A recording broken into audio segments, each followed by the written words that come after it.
그러면 이제 불설이라고 했는데 이 부처님에 대한 이야기를 한번 해보겠습니다. 경전에 대한 이야기는 간단하게 넘어가고 우리가 부처님은 우리 불교의 교주이고 또 이 불교의 가장 이제 중심에 계신 분이죠. 모든 것이 다 부처님으로부터 나왔기 때문에 부처님이 어떤 분인가라는 것을 아는 것은 항상 가장 중요한 일이라고 저는 생각합니다. 우리가 따르는 분이 바로 부처님이시고 또 부처님의 가르침을 우리가 다 지금 듣고 있으니까 부처님이란 분이 어떤 분인가를 아는 것은 바로 내가 이 불교의 모든 것을 아는 것과 같다라고 보시면 됩니다. 그래서 지금 간단하게 오늘 처음 오신 분들을 위해서 부처님이란 분은 어떤 분인가라는 걸 간단하게 한번 설명을 드리겠습니다.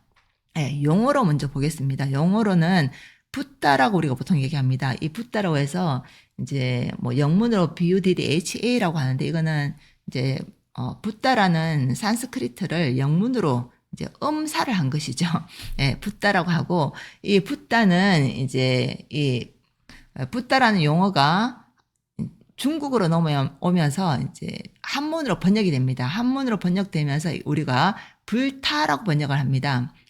붓다라는 소리를 그대로 이제 따온 것이죠. 그래서 불타라고 번역이 되고 우리가 줄여서 불이라고 얘기합니다. 부처 불자죠. 부처 불자를 우리가 쓰게 됩니다. 이 부처님이라는 그래서 우리 한국으로 넘어오면 바로 부처님이 되죠. 원래는 부처인데 이 불타를 부처라고 우리가 이제 한국 사람들이 얘기를 하고 이제 그냥 부처라고 말하기가 그러니까 뒤에 님자를 붙였습니다. 선생님처럼 존칭을 붙인 것이죠. 그래서 부처님 이렇게 우리가 이제 부르게 됩니다. 붓다라는 용어에서 이제 음력으로 불타라고 넘어오고 이 불타를 줄여서 불이라고 하고 우리나라에서는 부처라고 하고 부처 뒤에 님자를 붙여서 부처님 이렇게 이제 발음이 변화가 된 것이죠. 그리고 붓다라는 의미를 보면 이 깨달은 자라고 합니다. 각자라고 합니다. 이제 뜻을 번역하자면 그래서 인도에서는 이 붓다라는 존재가 단 한 분이 아니라 깨달음을 성취한 사람은 다 붓다라는 호칭을 갖게 됩니다. 그래서 인도에는 전설이 있는데 아주 위대한 자가 나타나는데 진리를 깨달은 그런 붓다라는 존재가 있다라는 전설이 내려옵니다. 그런데 이 전설 속에 있는 인물이 현재 나타난 분이 바로 서가모니 부처님이 됩니다. 그래서 현재 우리가 부처님이라고 불리는 분은 역사 속에 있는 서가모니 부처님, 고타마 시타르타가 되죠. 인도 당시에 태어나셔서 실존 인물로 존재하셨고 수행을 통해서 깨달음을 성취하고 나중에 깨달음을 성취한 고타마 시타르타라는 이 사람을 세상 사람들이 이야기하기를 전설에서 내려오는 바로 진리를 깨친 붓다다, 부처님이다 라고 이제 칭송을 하게 됩니다. 그래서 현재 우리가 하고 있는 모든 가르침은 바로 서가모니 부처님으로부터 내려오게 된 것이죠. 이렇게 이제 부처님을 우리가 이제 알 수 있습니다. 그래서 부처님에 대한 생애는 뭐 기초 교리 때도 배웠었고 제가 암경 수업이라든 여러 가지 수업 때 항상 부처님에 관련된 이야기를 하니까 뭐 부처님을 아주 익숙하게 여러분들이 이제 알고 계실 겁니다. 그죠?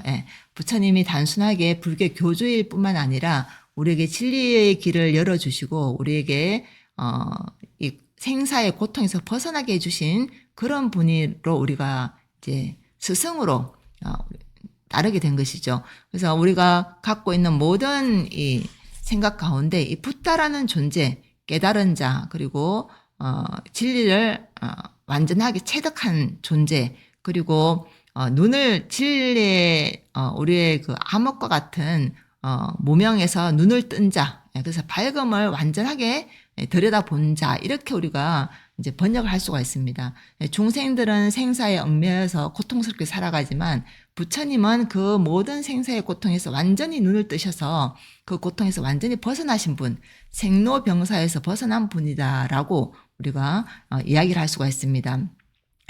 그래서 부처님께서는 이제 고타마 시타르타라는 그런 실존 인물이 태어나셔서 그 다음에 우리들에게 가르침을 설해 주시는데 이 깨달은 자가 잘하면 누구든 붓다라고 불릴 수 있다는 것은 결국에는 우리들에게도 희망이 있다는 것입니다. 예.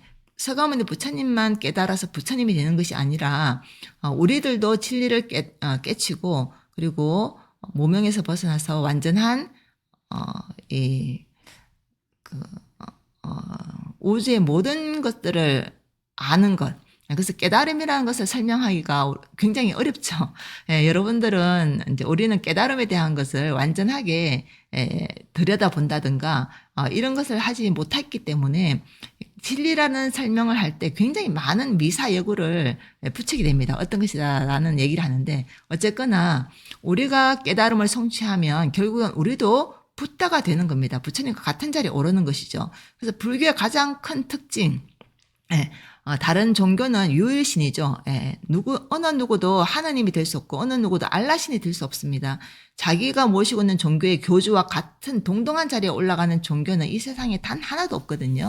오직 불교만이 부처님처럼 수행하고 정진하고 진리를 깨달으면 부처님과 같은 붓다의 자리에 오를 수 있다라고 이야기를 합니다. 그래서 그 가능성과 그 희망은 이 세상에 오직 단 하나, 부처님만이 우리에게 열어주신 가장 희망적인 길이라고 볼 수 있습니다. 그래서 우리는 그 길을 따라가는 거죠. 이 길을 따라가는 것이고 그 어떤 종교보다도 불교에 대해서 자부심을 갖고 있고 나라는 존재가 얼마나 위대한 존재이고 내가 갖고 있는 그 희망은 어느 것과도 비교할 수 없을 만큼 가장 뛰어난 것입니다.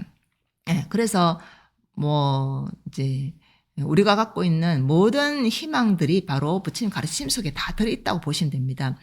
이 고타마 붓다라는 분은 인류 역사상 가장 아름답고 그러니까 본인이 갖고 있는 모든 어쩌면 진리를 안다는 것은 굉장한 권력이잖아요. 하느님이 하느님으로서 갖고 있는 권력 전지전능하다 그러잖아요. 그 권력을 남에게 주지 않습니다. 그리고 모든 존재들 우리가 인간들로부터 해서 신들까지 모든 존재들은 자신이 갖고 있는 권력 옛날에는 양반들이 한글을 싫어했던 이유가 자기들만 문자를 알고 있는 그 권력이 있습니다. 그죠?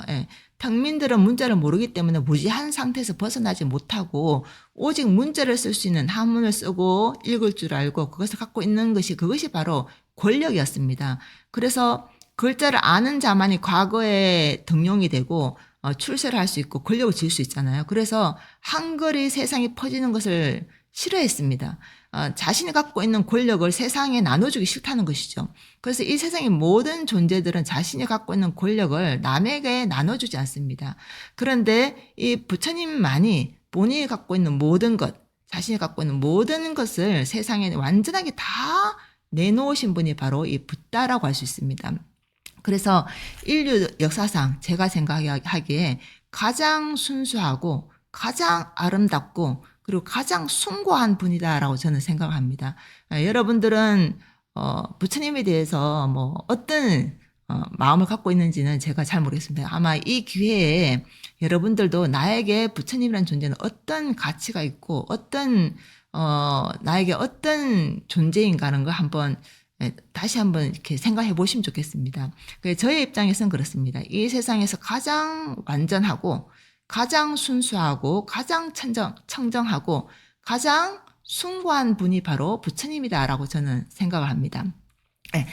인류에 대한 모든 생명에 대한 순수한 자비심, 그죠? 그리고 일체 모든 중생을 자기가 좋아하는 것, 싫어하는 것, 가까운 사람, 먼 사람, 우리들은 가까운 친구를 좋아하고 자기를 멀리하는 사람 싫어하고 이런 좋고 나쁜 것에 대한 분별이 있잖아요. 그런데 부처님께서는 그런 일체 모든 분별을 떠나서 일체 모든 중생을 똑같이 보시고 똑같이 자비로운 마음을 내주시고 모든 중생을 똑같이 구제해 주시는 그런 분이십니다. 그러니까 세상에서 가장 순수한 분이라고 할 수 있죠. 마치 어린아이처럼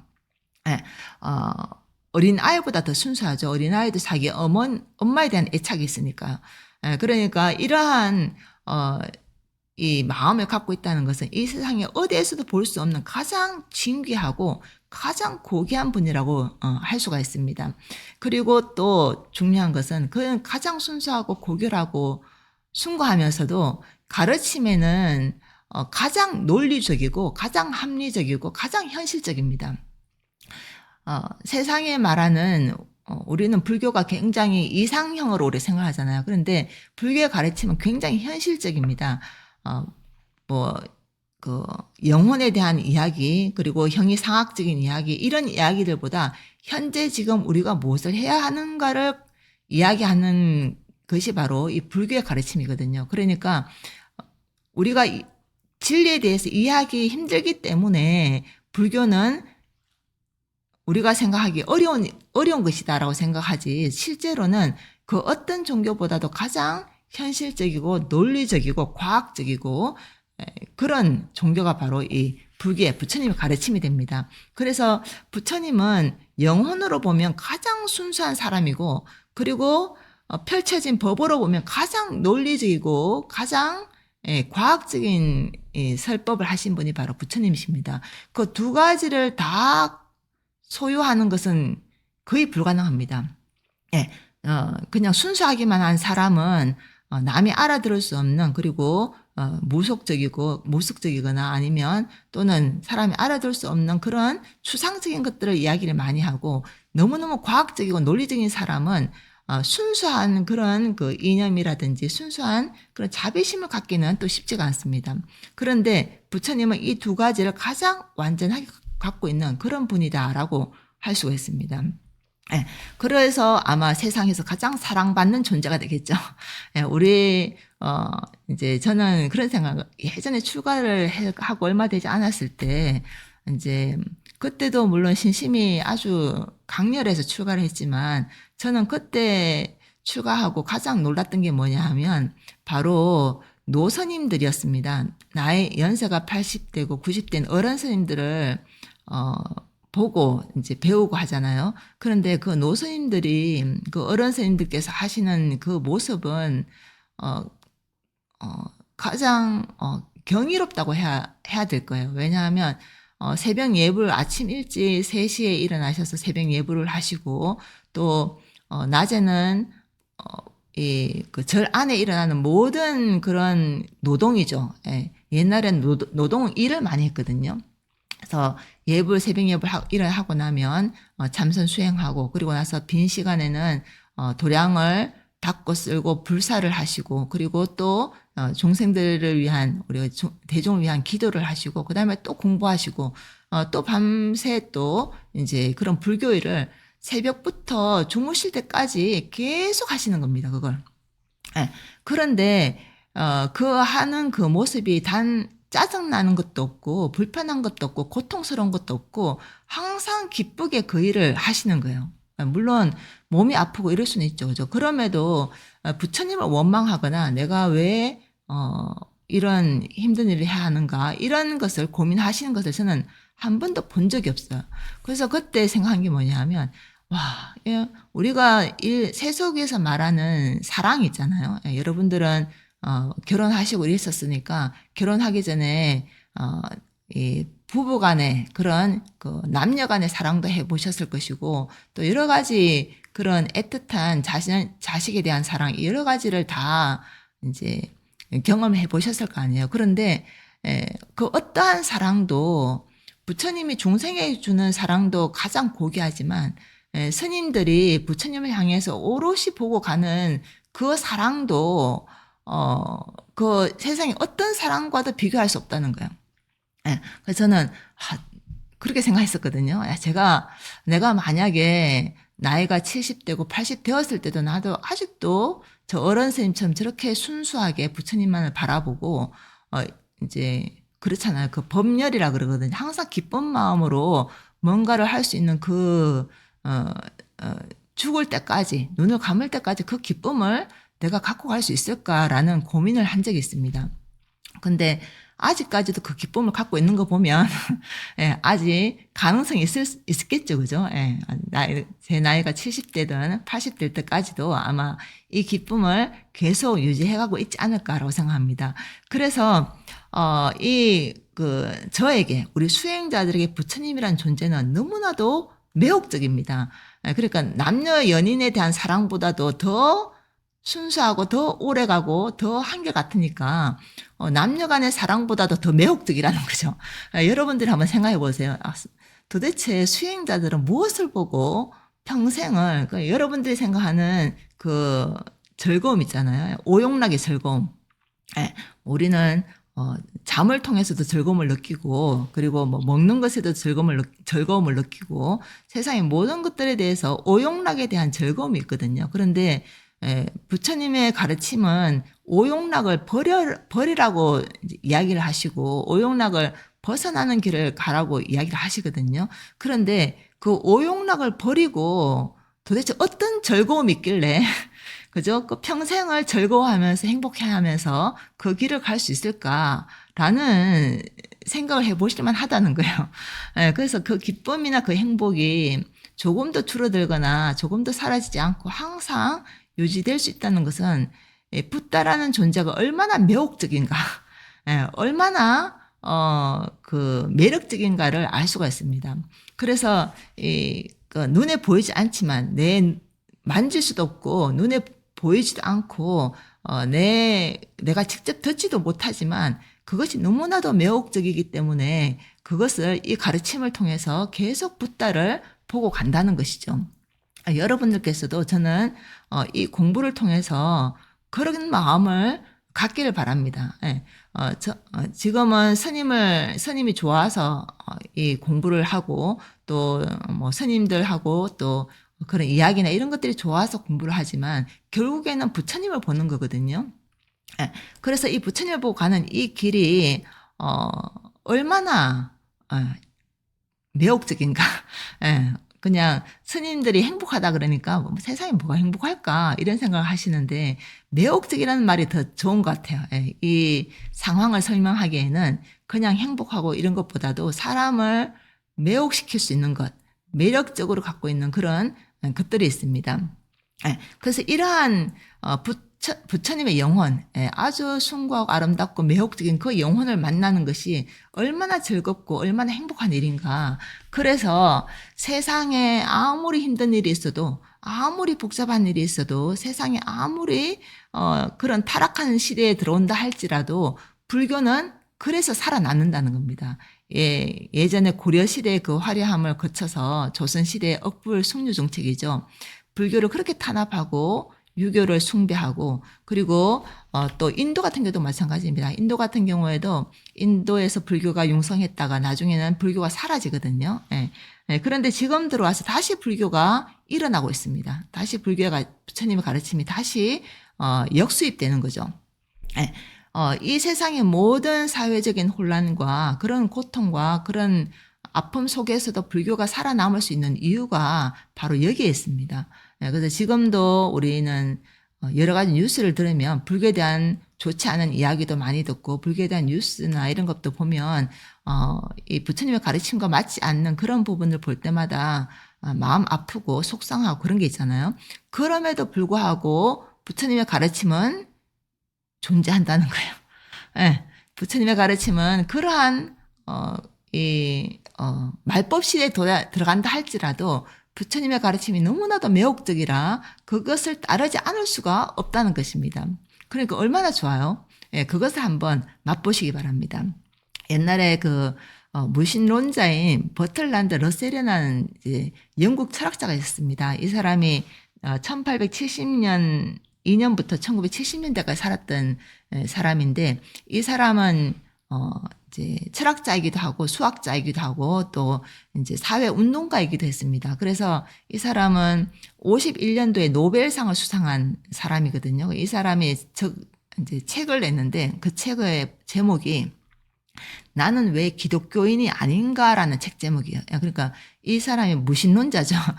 기독교에 대한 비판을 많이 했던 그런 사람입니다. 그 사람 이 책에 보면 말하기를 나는 예수와는 싸울 수 있다. 하지만 붓다 앞에서는 망설여진다라고 하는 문장이 나와요. 그건 뭐냐 하면 이 예수님이나 이 기독교에 대한 그런 경전에 대한 것은 모순점이 있기 때문에 얼마든지 자기가 토론하고 이야기하고 이렇게 하면 이길 수가 있다는 겁니다. 그런데 부처님의 붓다라는 존재와 만약에 토론을 한다면 이야기를 하고 이제 토론을 하게 된다면 그 논리 앞에서는 본인이 자신이 없다는 겁니다.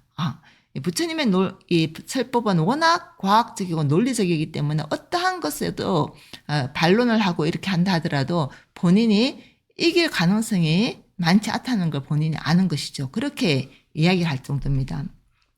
그리고 이제 웰스라는 사람인데 이 웰스라는 사람은 이야기하기를 붓다는 가장 신적이다 이렇게 합니다. 많은 신들이 있는데 그 신들 가운데서도 가장 신다운 신이다라고 해요. 붓다는 가장 신적이다. 신다운 신들. 또한 인류 역사상 가장 비신적이다 했습니다. 그러면서도 가장 신이 아닌 존재라는 것이죠. 그래서 부처님의 가르침이나 이런 것으로 본다면 신의 범위를 뛰어넘고 그럼에도 불구하고 가장 인간적인 분이라는 것이죠. 그래서 중생들을 사랑하시고 중생들을 한없는 자비심으로 품어나갈 수가 있는 것입니다. 그래서 이 부처님의 가르침이라는 것은 불설이라는 거죠. 부처님이라는 존재는 바로 그러한 가장 우리들에게 가장 참다운 삶에 대한 가르침을 해주는 것이 바로 부처님이란 존재다라고 할 수가 있습니다. 그래서 오늘 불교를 20년 동안 배우신 분들도 붓다란 존재, 스님이 갖고 있는 붓다란 존재가 어떤 존재인가라고 생각하는 것처럼 여러분들도 나에게 있어서 부처님이란 존재는 어떤 분인가 평생 나를 지탱해가는 그런 존재가 있는데 우리들은 그런 존재를 자녀에게서도 찾을 수 있고 뭐 친구에게서도 찾을 수 있고 다른 부부 간에도 그런 걸 찾을 수 있겠죠. 그런데 이 자신이 영원히 의지할 수 있는 남편도 아침 저녁으로 달라지고 자식도 아침 저녁으로 달라지고 아무리 좋은 도반도 자기 좋을 때와 나쁠 때가 있는 것처럼 계속 변화합니다. 나도 변화하죠. 또 주변 사람들만 바뀌는 것이 아니라 나 자신도 아침 저녁 달라집니다. 그런데 이 붓다라는 존재는 처음부터 끝까지 내가 태어나서 죽을 때까지 단 한 번도 나를 배신한 적이 없고 나를 아프게 한 적이 없고 나를 다치게 한 적이 없고 나를 오직 자비로움으로 이끌어주는 단 한순간도 변하지 않고 우리를 이끌어주는 존재라는 것을 이제 알 수가 있겠죠. 그런 존재가 되는 거죠. 그리고 또 오늘 처음 불교를 공부하시는 분들께서는 부처님이라는 존재가 스님한테 저렇게 매력적인 분이고 그렇게 행복을 가져다 주는 분이니까 나도 오늘 처음 이 첫 출발을 시작하지만 내가 한번 부처님에 대해서 한번 알아보겠다. 부처님의 가르침이 어떤 것인지 지금은 잘 모르지만 스님이 갖고 있는 그 마음을 나도 알 수 있을 정도로 한번 공부를 꾸준하게 해봐야 되겠다. 이런 서원으로 한번 해주시면 공부를 해주시면 좋겠습니다.